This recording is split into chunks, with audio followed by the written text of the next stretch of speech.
Dixie Ecklund has been the Associate Director of the Clinical Trials Statistical Data Management Center at the University of Iowa since 2006. Prior to joining the CTMC, Ms. Ecklund was the Nurse Manager of the General Clinical Research Center at the University of Iowa for nearly 20 years and oversaw the implementation of hundreds of clinical research protocols. Currently, the CTMC serves as the Data Coordinating Center for NeuroNext, the NINDS-funded Network for Excellence in Neuroscience Clinical Trials, which has implemented 4 protocols, as well as the Clinical Isolate Transplantation Consortium, and NIDDK and NIAID funded consortium, which has implemented a protocol studying islet cell transplantation. Marianne Kearney-Chase is the Director of Research Operations at the Neurological Clinical Research Institute at Massachusetts General Hospital. She's responsible for overall study operations at the NeuroNext Clinical Coordination Center and ensures that all aspects of the planned clinical trial are conducted in full compliance with DHHS, NIH, NINDS, and FDA policies and regulations.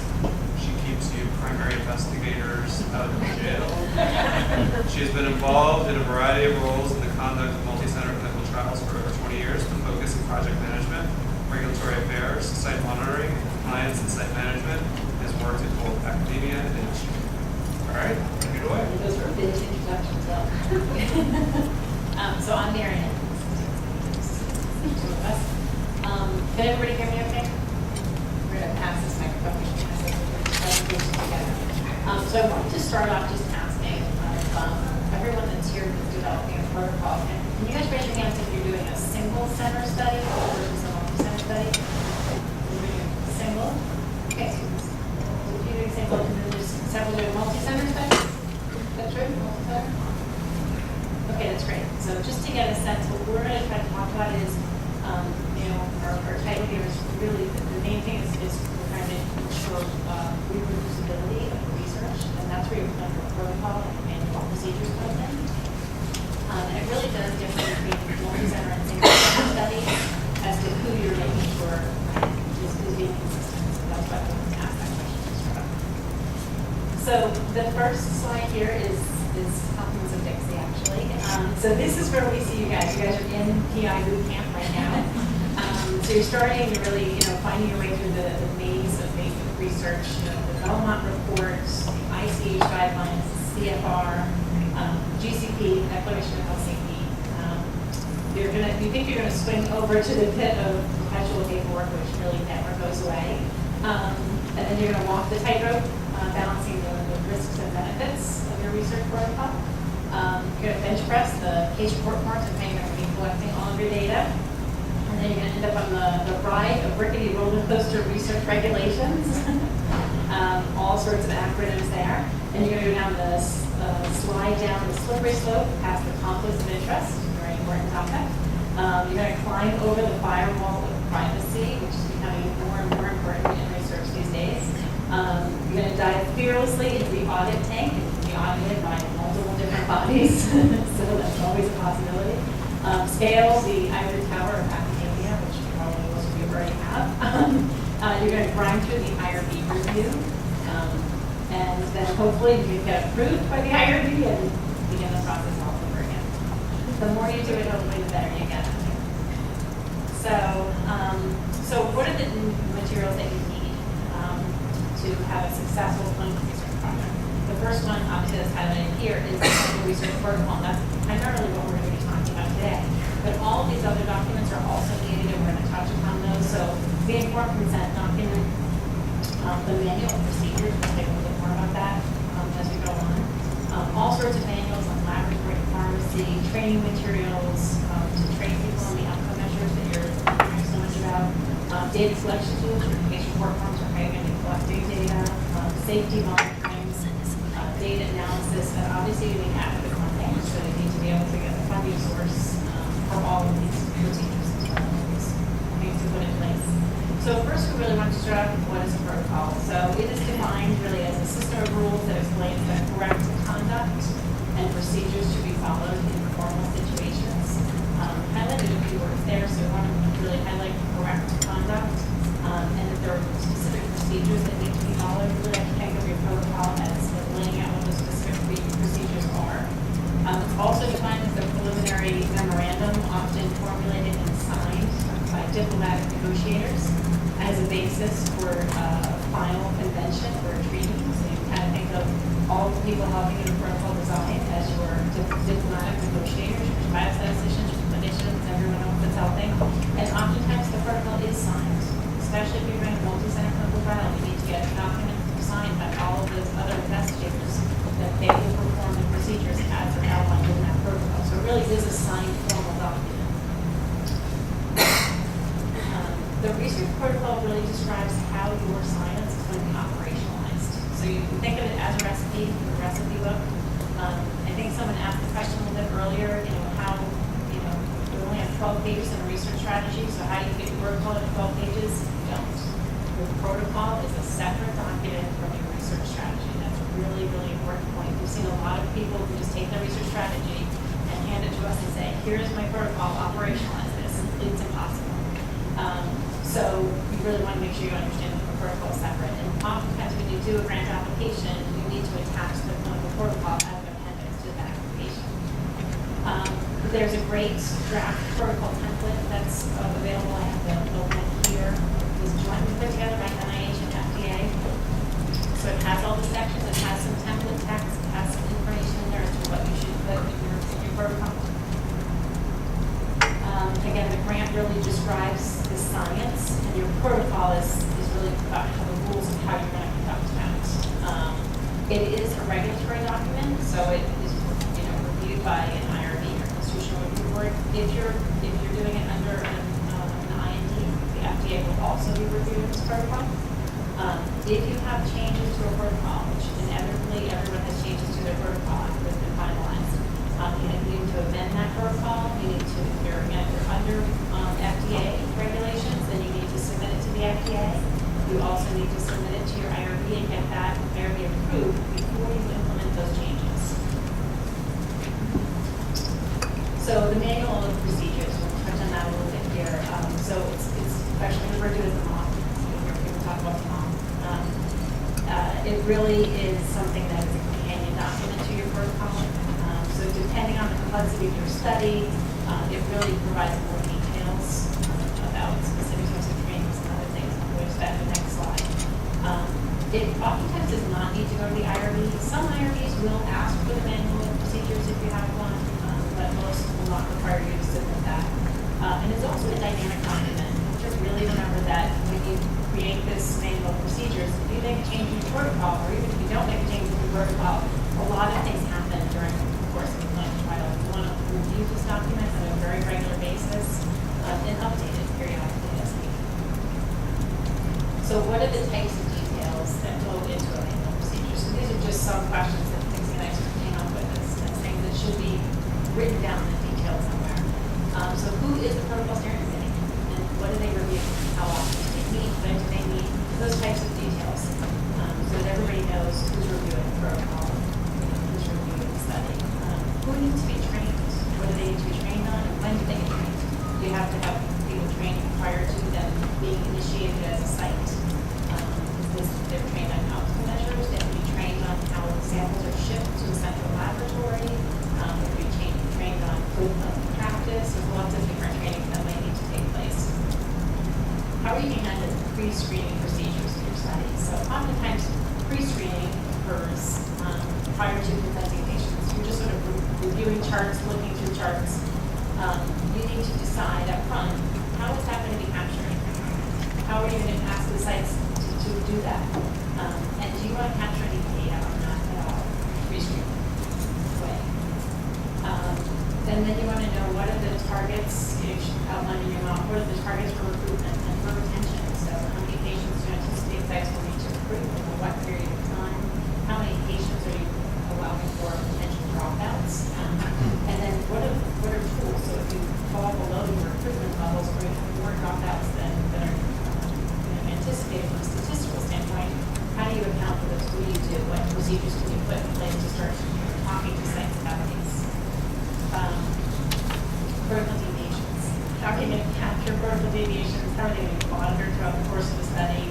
Any deviation is a deviation from the protocol, but you have to really think about it. We had an example of the study where we had vital signs in an acute stroke setting, vital signs being captured every 15 minutes.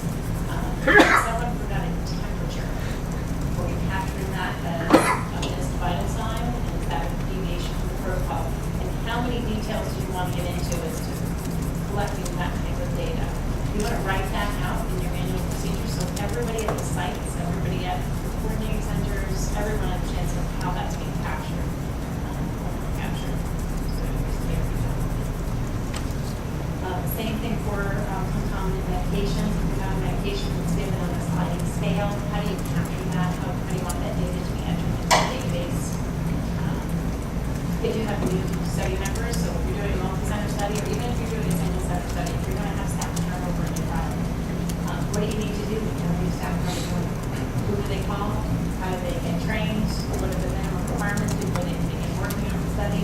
All of these things are in your manual procedures. They should be. You want to know how, the sites want to know, can I ship lab samples? It's Friday. I have my clinic on Friday. Can I just ship them, or do I have to store them for the weekend? The lab is not open on Saturdays and can't accept samples. How do I reorder drugs on the site? What's the process for that? Not in your protocol, but in your manual procedures. Same thing about house store, deviation for drugs, who do I call? All of those things are in your manual procedures. So it's really sort of the companion document to your protocol. So when you're writing these documents with the protocol, the manual procedures, sort of you just have a future audience, just like you would write any document. Your funding agencies are a big part of your audience. You need to get funding in order to do the study. Regulatory agencies, again, if this is going to be a study that's regulated by the FDA. Your statisticians and clinicians, both those who are going to review the protocol and the funding agency, as well as those that are helping you design it. IRB personnel, they're certainly going to look at it. Your operations people at the coordinating center, so we know how we can operationalize the study to make it successful. And then everyone at the sites, all of the sites that are going to be participating in your study, both investigators, coordinators, and the people that are preparing all the materials for patients, and also the patients, because they won't necessarily see your protocol, but they'll see the consent form and any other materials that are provided to sites to give to the patients. So you really have to think about all of these people. The audience is going to all look at it from a different angle. So you, as the main author of this document, you have to think about it from everyone's different perspective. Which is challenging. So the purpose of your protocol is really to communicate the details of the trial to everyone in the audience, to contribute to the scientific soundness of the trial by ensuring uniformity in its conduct. And this is really, when you talk about a single center study, you want to have uniformity amongst the staff at your single site that's going to be performing all the procedures. When you're talking about a multi-center study, just imagine that just goes up exponentially when you're doing multi-center studies.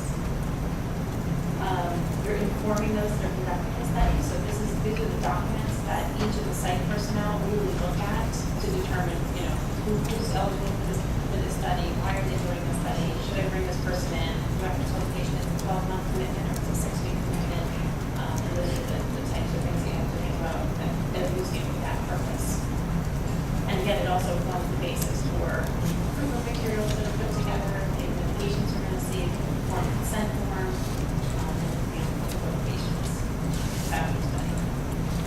so the main things in your protocol, you want to come up with the right question. We've heard this consistently throughout the course already. So you want to make sure that the question is both clinically relevant and clinically significant. It's measurable, well-defined endpoints. You have equipoise. If you truly have a question that you don't know the answer to, it's really important. You have the right patient population, so you want to make your inclusion-exclusion criteria just right. Hard, but you want to make sure that they're not too loose. You don't want to include every patient with a disease necessarily in your study, because you might need 1,000 patients to reach your outcome.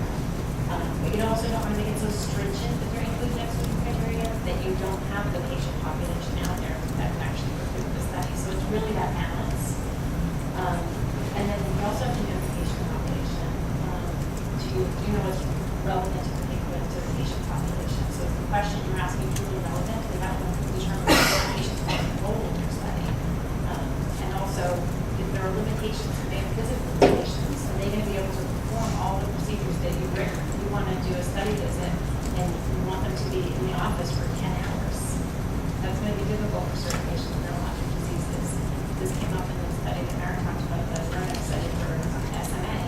These are infants from 0 to 6 months. So we had to build into the study visits times for the moms to take the babies, feed them, nap all that had to be built into the protocol so that, there was enough time they didn't have to do so many procedures that they were there for several days on end.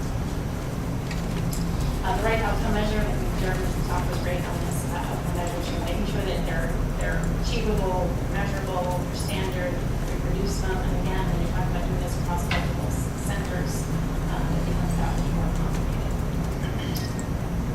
So I think you guys now are working on you worked on the synopsis, you're now working on the protocol itself. So these are all of the different sections in the protocol that can be in your protocol. Doesn't mean every protocol needs to have every one of these things. It really does depend on your study. But as I think Will said before the break, you want to look at each of these sections. Don't delete the section heading yet until you've really written it out, because you may be able to delete some of them, but most of them. And so this is what we want to avoid anyone ever saying that they don't need a protocol as scientists. So we really want to make sure that understands you really need a protocol. You need the recipe book. It's kind of like baking. If anybody's a baker, you need to really follow the protocol, put all the ingredients in, or else you're trying to do something.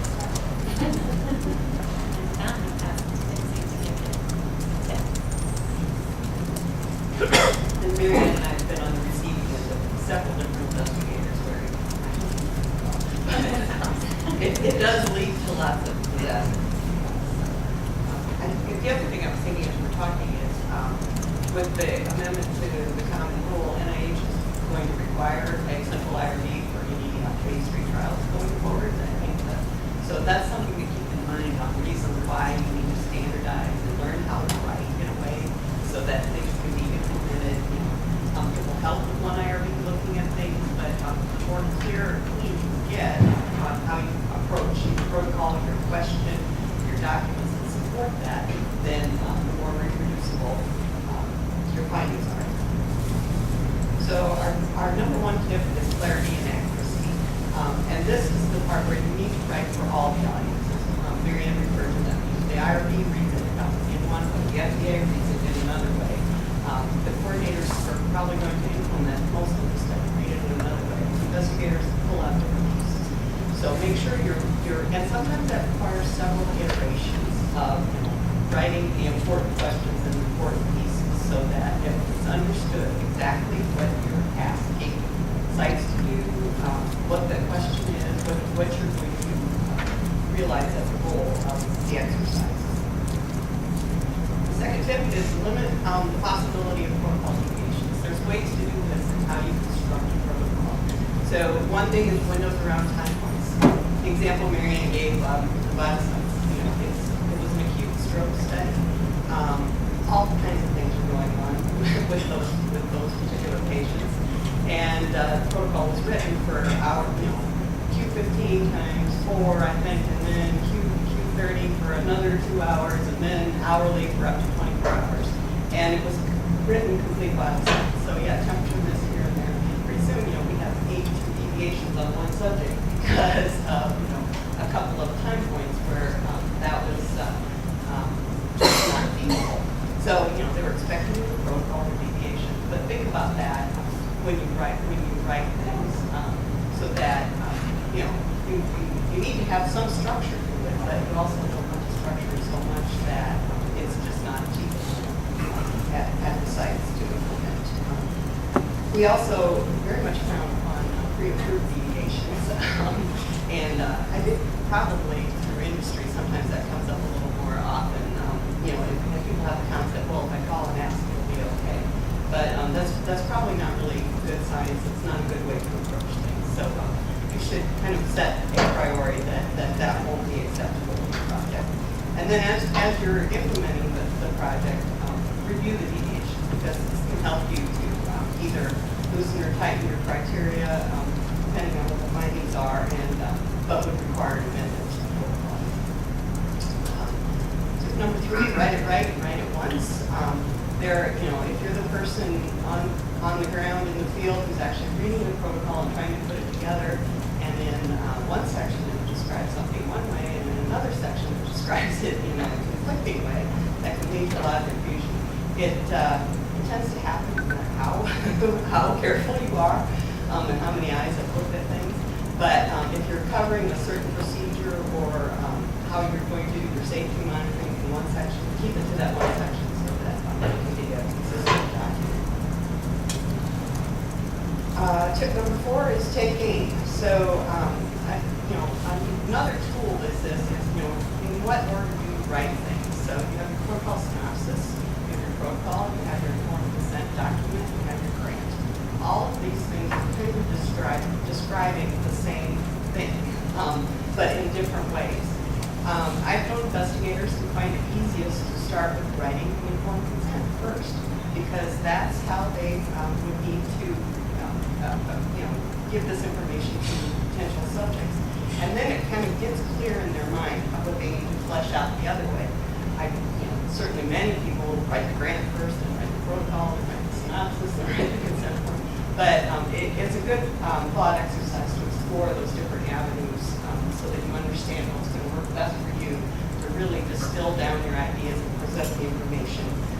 And making sure that all of your research activities are described in the consent form and that they are true to the primary endpoint and secondary endpoints and the safety endpoints. This is where a lot of investigators want to do more and more things just because the patients are there, just because we might as well collect that. But it's probably going to be more clean and concise if you think about exactly what your endpoints are and what the research activities are that tie into those things. Number 5 is you should be able to explain it to your grandmother, and this really gets to the consent form. But handing a subject a consent form and saying, read this, of course, violates all IRB rules, but it certainly happens to some degree. But you should be able to sit down with that subject and explain what your study's about, why it's important, why there's a question, what parts of it are researched, and you need to be able to explain that in a lay type of way so that even your grandmother, my grandmother, would understand that. Tip number 6 is engage. There's lots of people out there who in the research world who are more than willing to help you out in this process. So, work with your fellow clinicians, especially about your scientific question and clinical relevance and significance. Work with clinical trialists, which is exactly what you have going on here. And then also work with research coordinators. Typically, most institutions have a pool of research coordinators in the neurology department, and work with them because they have the on-the-ground experience on what's practical and what works for their patients. It's also a really great idea if you work with a patient advocate in whatever disease area you're in.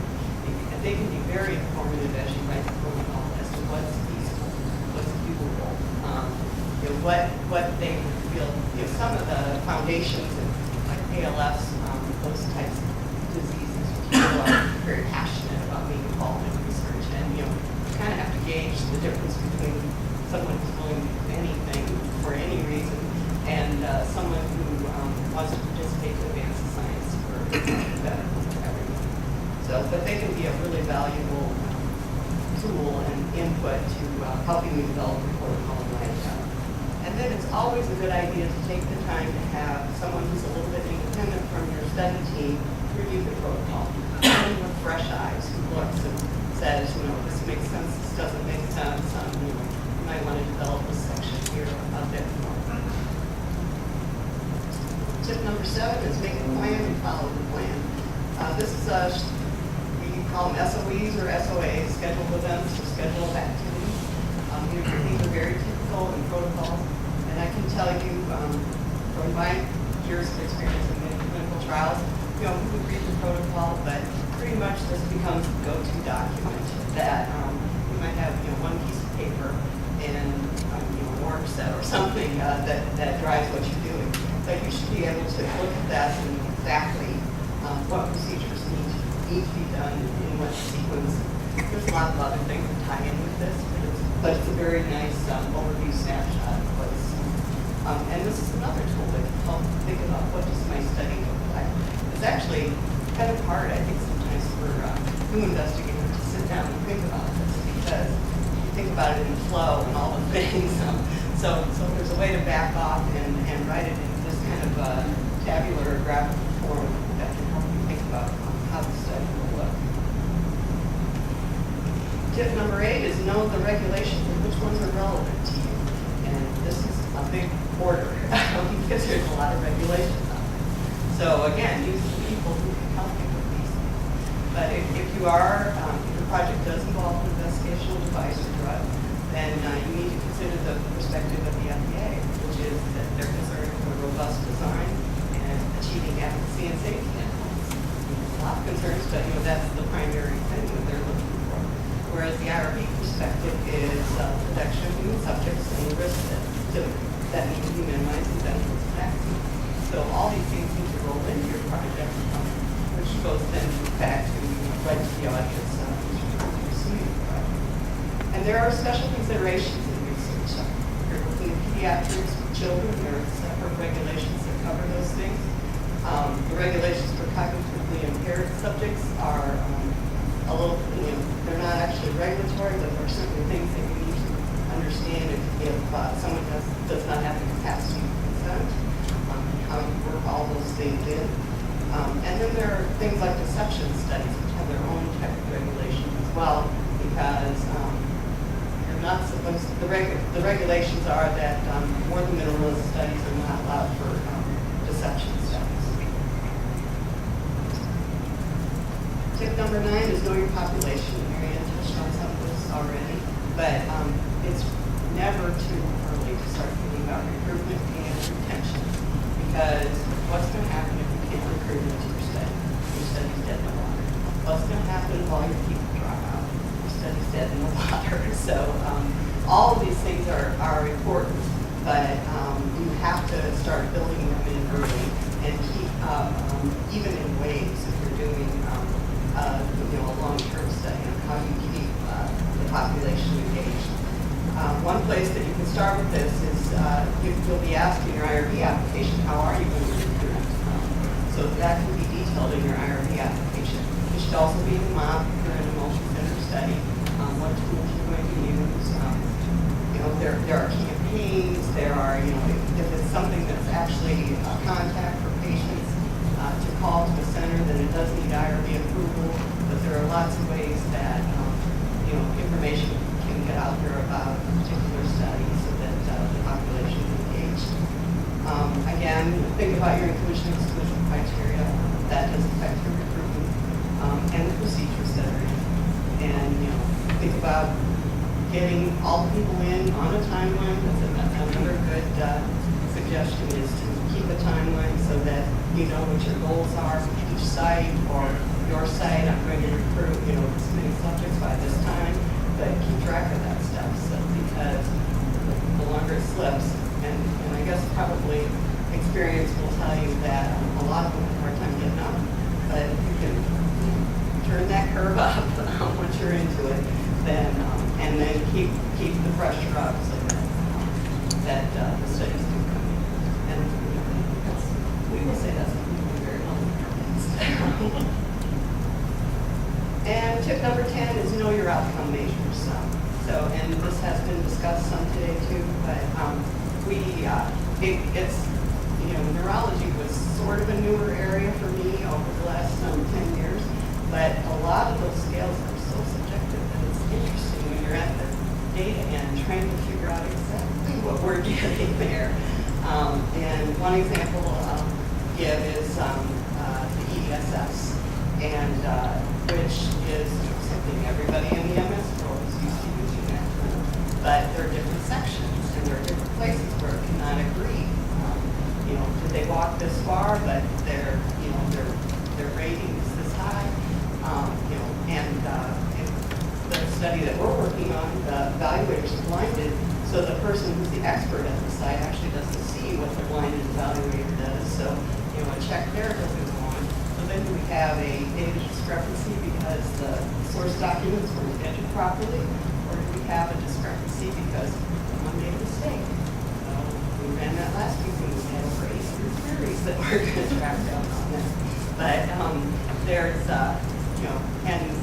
these are all investigators who've gone through training and certification, and everybody has, when there's subjectivity, I think one of the words in the scale is, do they usually do something or generally or something? So that leads to a subjective answer.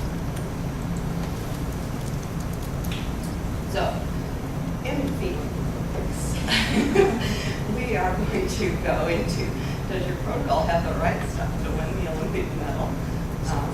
And you guys can tell us where you think these are. So the key thing here is, everybody thinks they've got the right idea, they've got the right strategy, but they have the right patient population, they have collaborators from their own department and interdisciplinary faculty. They have the facilities board, the coordinating center to help conduct the study. They have supportive clinical staff, time and buy-in from their department chairs or that front, and the funding to do the study, and any guidance on any legal and contractual things, because those take forever sometimes. So if you have a basic protocol, we would give you the bronze medal. Everybody should run this clearly, but use the bronze medal. You know what all the elements of your protocol are. Or any of the silver medal. In addition to the elements, your protocol needs to have been reviewed and fully vetted by clinicians, experts in the field, as well as biostatisticians. And again, I thank everybody for coming to this course. You have all the resources to have a silver medal protocol. The gold medal is the tricky one. So with this one, you have all the elements you vetted with clinicians, biostatisticians, but you also, on that, vetted with a patient advocate, with operational experts. You go back and ensure that the question that you're asking in your protocol is relevant to your patient population. There are patients that actually meet the entry criteria, and that it can be operationalized both on time and within budget. So those are the aspects. So gold medal protocol, which we all expect you to go home from the Olympics with, are clearly written. They don't need to be amended numerous times, but it's just better if they're amended less, but that does happen. They don't lead to numerous protocol deviations, and they answer the scientific question.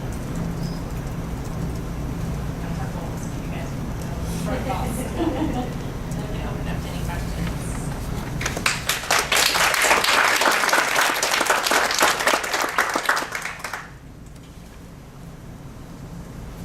So thank you. That was super helpful. Very practical information.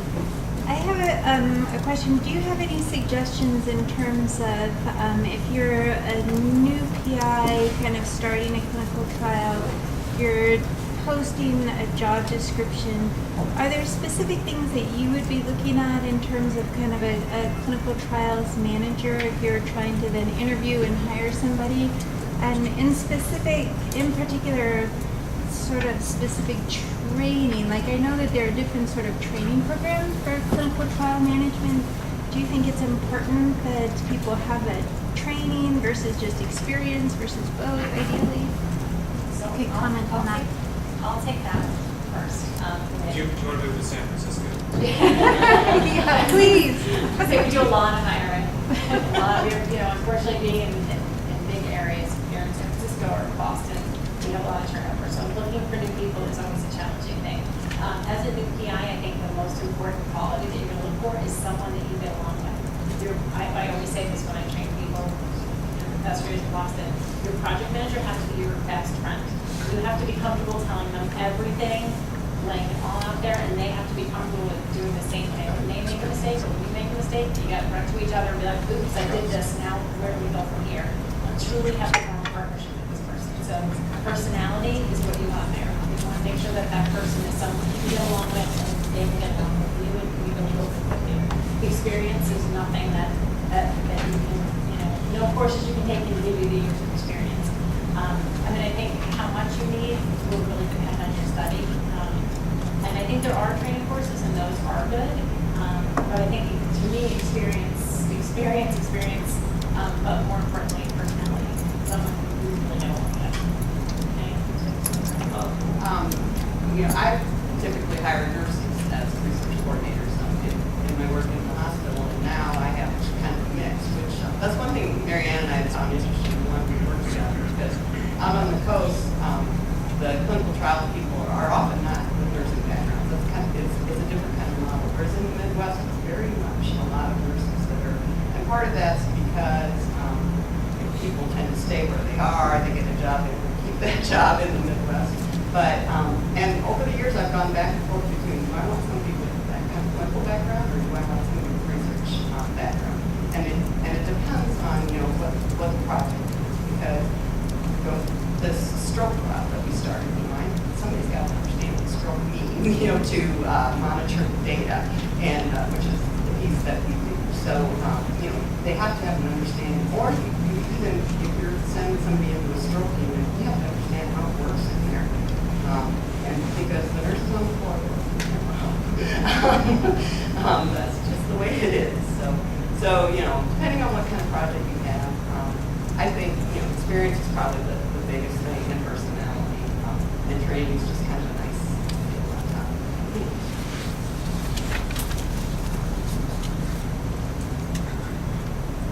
Any other questions?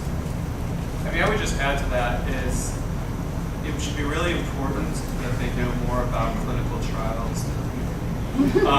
Because there's sometimes a sense that they may be somebody who's really nice, it's done a lot of patient-oriented research, but it's been like very different than clinical trials. And there are specific tasks within clinical trials, FDA regulations, and the level of rigor that somebody may have been doing great psychology experiments and enrolling lots of people in very serious situations for years and years. But if they've never seen a Form 1572, they will not know as much about this as perhaps you do. And they would be saying, oh, you'll teach me everything I know about clinical trials when I work in this new job. And you're you need somebody who's worked in that arena, who's dealt with those, that rigor, those regulatory documents, and that to help. And what works really well is that within your department, there are other groups that they can get some mentorship from somebody more senior, like Dixie or Marianne, that they have some experience. Maybe they've been a site, coordinator for an FDA-regulated multi-center trial, and they're looking to make the sort of next step up to the more project management thing when they're in a, if that's who you can find and that's who you need in that situation. That if they have the way that they can get mentorship from somebody who's really been in the trenches and done a lot of the patient-oriented research, I think that's a good strategy. But because you can't always get somebody who's super experienced because they're also going to look at the job and be like, gosh, what's the chances she's going to succeed in clinical trials? And I think the chances are good, that you're going to succeed. But if you haven't had experience, somebody who's had 20 years of experience in the field is also going to be like interviewing you to a certain extent. And you may not be able to afford them. Yeah, exactly. I say that too. Yeah, that's the other thing. They're more expensive. Yes. So I would add, having had, Do you want me to give you the mic? no, I'm not. Stand up and face the nation. So having had bad experiences and good experiences, like one where we ended up getting audited, that detail orientation, the coordinator, that your partner, you have to think of this person as your partner, obviously. And if they are not detail oriented, doesn't matter how good they are with patients and how nice they are, and how often they show up at meetings on time and things like that. When push comes to shove and the auditor comes, the monitor comes, man, you want them to have all those details. So that's the other thing to really be aware of, because that's what will really destroy your trial. And I'm not destroyed, though. No, and I've learned more as a principal investigator from the folks in that capacity of experience, to the point where I even believe that for a brief period when we were between study coordinaters for an NIH-funded trial, which will remain nameless, that I actually was the primary study coordinator for like 3 months while there was lag in hiring. And we didn't enroll any patients at that time, but we were only late with retraining. I didn't miss any primary outcomes. So I had about a C-, but I did it. But it was not something that I could have possibly done had I not learned so much from people like Marianne and Dixie first on a previous clinical trial. So it's a challenge, but it's time well spent to find the right people to help with that. So with that, we have a break until about